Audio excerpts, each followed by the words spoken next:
Hello friends, welcome to Ajay Dev Mom's vlog. இன்னைக்கு நம்ம சேனல்ல என்ன பார்க்க போறோம்னா vegetable biryani ரொம்ப சிம்பிளா சூப்பரா எப்படி பண்றதுன்னு பார்க்கலாம். போறதுக்கு முன்னாடி நம்ம சேனலை மறக்காம subscribe பண்ணிருங்க. அடுப்பு பத்த வச்சிட்டு 5 லிட்டர் அளவுல குக்கர் அடுப்புல வச்சிருக்கேன். அதுக்கு முன்னாடி 1/2 கிலோ அளவுல அரிசியை ஊற போட்டு வச்சிருங்க. எந்த அரிசி வேணாலும் எடுத்துக்கலாம். நான் இன்னைக்கு சாப்பாட்டு அரிசி எடுத்துர்க்கேன். தேவையான அளவுக்கு ஆயில் ஊத்திட்டு இதில் 2 மீடியம் சைஸ் வெங்காயத்தை நீல வாக்கில் கட் பண்ணி வச்சுருக்கேன். அதை ஆயிலில் போட்டு நல்லா கோல்டன் ப்ரௌன் ஆகிற வரைக்கும் வதக்கிக்கலாம்.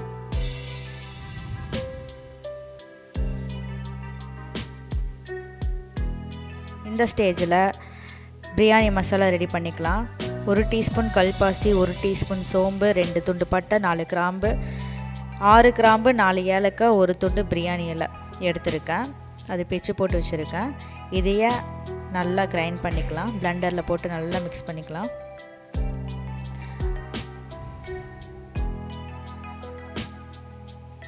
இப்போ இதில் 3 பச்சை மிளகாயை நறுக்கி வச்சுருக்கேன் நீல வாக்கில், அது உள்ளே போட்டுக்கலாம். 1 கைப்பிடி புதினா, 1 கைப்பிடி மல்லி இலை, ரெண்டையும் நல்லா வாஷ் பண்ணி வச்சுருக்கேன். அதையும் உள்ளே போட்டுக்கலாம். போட்டு நல்லா மிக்ஸ் பண்ணி விடுங்க. அந்த அரோமா நல்லா வரணும்.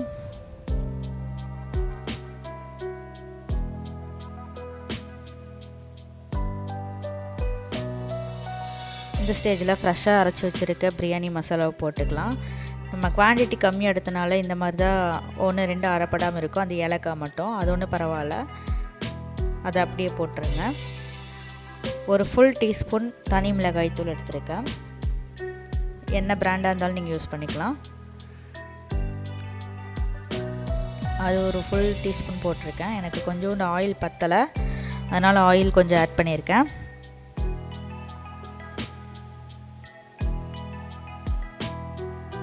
ஆயில் ஆட் பண்ணி நல்லா மிக்ஸ் பண்ணி விடுங்க. சிம்மில் வச்சுருங்க அடுப்பை.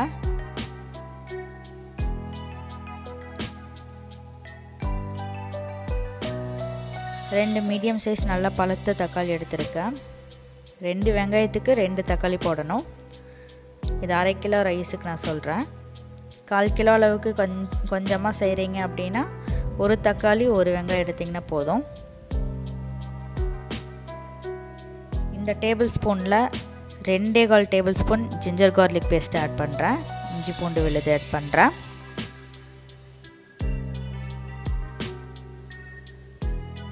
நீங்கள் இதுக்கு முன்னாடி இஞ்சி பூண்டு பேஸ்ட் ஆட் பண்ணிங்கன்னா அடி பிடிச்சிரும். ஸோ தக்காளி ஆட் பண்ணிவிட்டு ஒரு 20% அது மிக்ஸ் ஆனதுக்கப்புறமா நீங்கள் இந்த ஜிஞ்சர் கார்லிக் பேஸ்ட் ஆட் பண்ணும்போது உங்களுக்கு ஈவனாக குக் ஆகி வரும். இந்த பேஸ்ட்டு கலவை நான் கல்லுப்பு போட்டிருக்கேன்.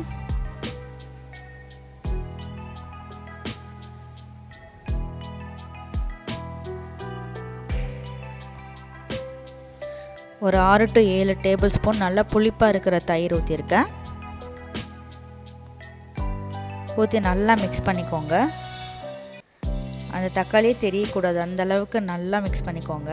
நான் ஏன் மரக்கரண்டி எடுத்திருக்கேன் அப்படின்னா, நம்ம இந்த மாதிரி மிக்ஸ் பண்ணி கொத்தி மிக்ஸ் பண்ணும்போது பாத்திரம் டேமேஜ் ஆகாது, அதுக்காக. இப்போ இந்த ஸ்டேஜில் ஒரு 12 பீன்ஸ் எடுத்திருக்கேன். அதையும் உள்ளே போட்டுக்கலாம். இந்த மாதிரி கட் பண்ணிக்கோங்க. ஒரு பெரிய சைஸ் உருளைக்கிழங்கு தோல் சீவிட்டு கட் பண்ணி வச்சுருக்கேன். 2 கேரட், 100 கிராம் அளவுக்கு நைட்டே ஊற வச்ச பச்சை பட்டாணி. நான் ஃப்ரெஷ் பச்சை பட்டாணி எடுத்திருக்கேன். நீங்கள் சப்போஸ் ட்ரையாக இருந்துச்சுன்னா நைட்டே ஊற வச்சுக்கோங்க. 1 கைப்பிடி அளவுக்கு மீல் மேக்கர் எடுத்திருக்கேன். மீல் மேக்கர் டோட்டலி ஆப்ஷனல், உங்களுக்கு வேணுன்னா போட்டுக்கோங்க, இல்லைன்னா ஸ்கிப் பண்ணிக்கோங்க. இப்போ இதை மூடி சிம்மில் வச்சு ஒரு 10 நிமிஷத்துக்கு விட்டுருங்க. அந்த காய்கறியோட ரா ஃப்ளேவர் போகணும்.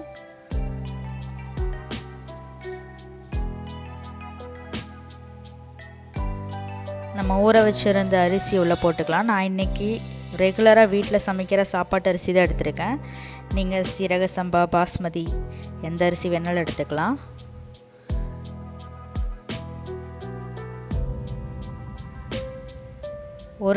ஒரு டம்ளர் அரிசிக்கு 2 டம்ளர் அப்படின்னு கணக்கு வச்சு நான் தண்ணி ஊற்றியிருக்கேன்.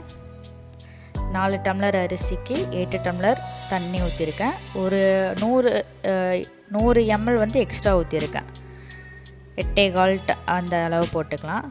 இப்போது நான் டேஸ்ட் பார்த்தேன், அதில் கொஞ்சம் உப்பும் புளிப்பும் கம்மியாக இருக்கிற மாதிரி இருந்துச்சு. ஸோ நான் அரை எலுமிச்சம்பழமும் தேவையான அளவுக்கு உப்பும் போட்டு நல்லா மிக்ஸ் பண்ணி விட்டு மூடி வச்சுருக்கேன். ஹை ஃப்ளேமில் 3 விசில் விட்டுக்கோங்க. உங்களுக்கு எந்த அளவுக்கு விசில் விட்டால் உங்கள் குக்கரில் வேகமோ அதுக்கு தகுந்த மாதிரி விசில் விட்டுக்கோங்க. ப்ரெஷர் அப்படியே ரிலீஸ் பண்ணிவிட்டு பாருங்கள், வெஜிடபிள் பிரியாணி ரெடி ஆயிடுச்சு. ரொம்பவுமே ரொம்ப ஈஸி. நீங்கள் கண்டிப்பாக இதை ட்ரை பண்ணுங்கள். பாருங்கள், உதிரியாக வந்திருக்கு, ஒட்டலை. எந்த அரிசி செஞ்சாலும் ஊற வச்சு செய்யுங்க, அப்போ தான் கரெக்டாக வேகும். பாருங்கள், உதிரியாக வந்திருக்கு. இன்னொன்று என்னென்னா, குக்கரில் நீங்கள் செய்யும்போது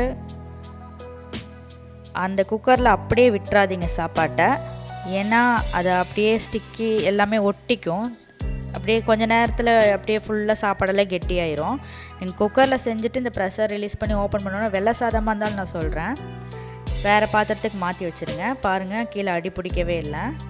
நம்ம எல்லாமே கரெக்டாக போட்டிருக்கிறனால. ரைஸும் பாருங்கள் உதிரியாக வந்திருக்கு. அதுக்கு தான் நான் கொஞ்சம் எக்ஸ்ட்ரா ஆயில் ஊற்றிருந்தேன். ஸோ அவ்வளோதான். நீங்கள் இந்த ரெசிபி செஞ்சு பார்த்துட்டு உங்கள் கமெண்ட் அண்ட் ஃபீட்பேக் எனக்கு சொல்லுங்கள். மறக்காமல் நம்ம சேனலை லைக் பண்ணுங்கள், ஷேர் பண்ணுங்கள், சப்ஸ்கிரைப் பண்ணிடுங்க. பக்கத்தில் இருக்க பெல் ஐக்கான் கிளிக் பண்ணிடுங்க. தேங்க்ஸ் ஃபார் வாட்சிங்.